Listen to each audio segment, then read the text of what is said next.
जय आदिवासी। और अगले वक्ता के तौर पे मैं आप सांगला दादा को बुलाना चाहूंगी। आदिवासी एकता परिषद के वरिष्ठ कार्यकर्ता है, संस्थापक सदस्य है आप सांगला भाई वर्मी दादा।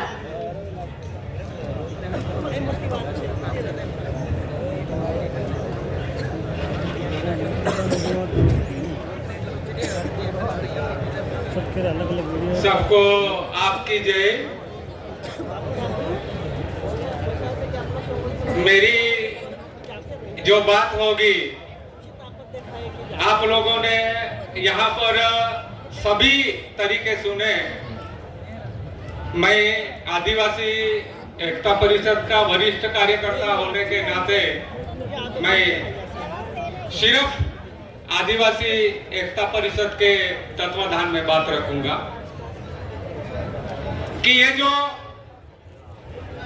33वां सांस्कृतिक एकता महासम्मेलन,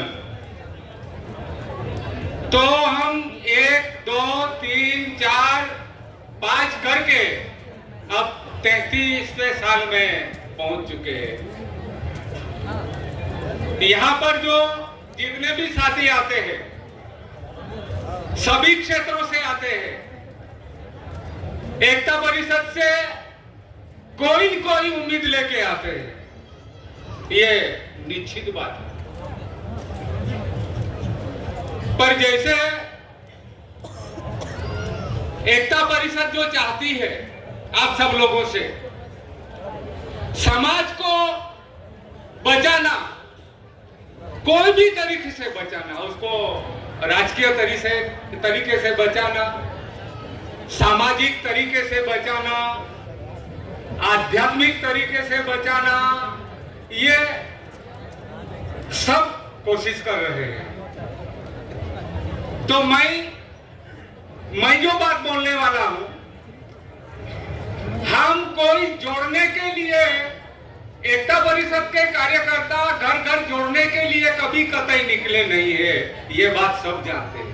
फिर भी आप लोग यहाँ पर आए हैं, इसका अर्थ ये है कि आप एकता परिषद पे उम्मीद रख के आते हैं, ऐसे कोई नहीं आता है।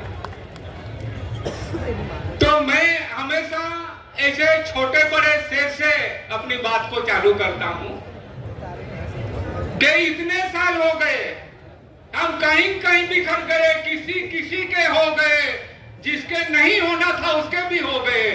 तो आते वक्त आप लोगों को कैसा लगता होगा कि अभी सब छोड़ के न यहाँ अपने घर में आके बैठने का कैसा लगता होगा।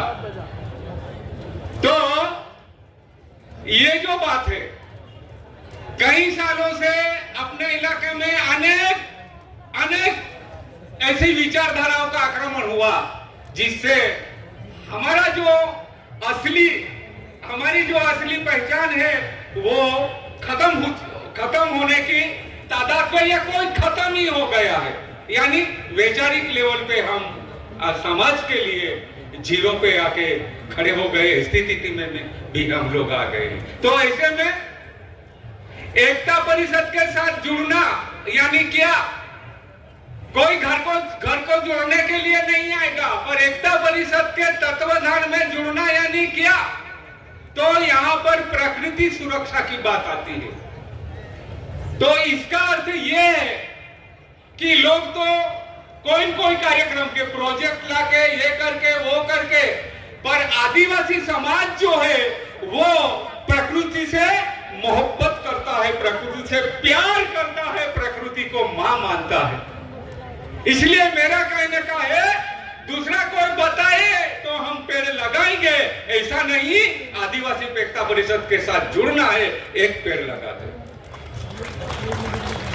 आप जुड़ गए। दूसरी बात, पेड़ यानी पेड़ में भी एक समझने जैसी बात है। अभी जैसे जीतू भाई अभी यहाँ आके जो इतिहास में मास्टरी कर रहे हैं ना, इस तरह से मैं भी 30 साल ये स्वावलंबन के पीछे मास्टरी कर रहा हूं। एक बार डॉक्टर लोगों ने अपने डॉक्टर यूनियन ने मुझे बुलाया और वो लोग मुझे बोलने लगे कि सांगलिया भाई, अपने इलाके से कुपोषण दूर करना है तो क्या करना चाहिए? तो मैंने उनको बोला दुनिया की तमाम कितनी भी दवाइयां आप आदिवासी पट्टे पे लाके देंगे, कुपोषण भागने वाला नहीं है। मैंने बोला मेरे पास तरीका है, वो ये तरीका है कि हमारे मनोज भाई ये पूरा पट्टा यहां से लगा के ठेठ नर्मदा तक अपने इलाके में कितनी 120 प्रकार की भाजियां हैं। बहने सुन ले, कितनी 120 प्रकार की भाजियां हैं और उसको पकाएंगे तो उसका पकाने के तरीके भी अलग अलग है। और जो इस शरीर को चाहिए तमाम तत्व ये धरती से मिलने वाली चीज भाजियों के जरिए शरीर में जाएगी, कुपोषण भाग जाएगा। और रही फलों की बात, अभी अपने इलाके में फल सब खत्म हो गए हैं, तो मैंने बोला हमारे जो लोग हैं केले का ना नहीं जानता, अमरूद खाना नहीं जानता, सफरजन खाना नहीं जानता, और ये दुनिया वालों ने इतने लूटे हैं हम लोगों को कि हम केले भी नहीं खरीद सकते, अमरूद भी नहीं खरीद सकते। बाजार से जाते पर हमारे खिस्से में कुछ नहीं होता, तो खरीदेंगे कैसे?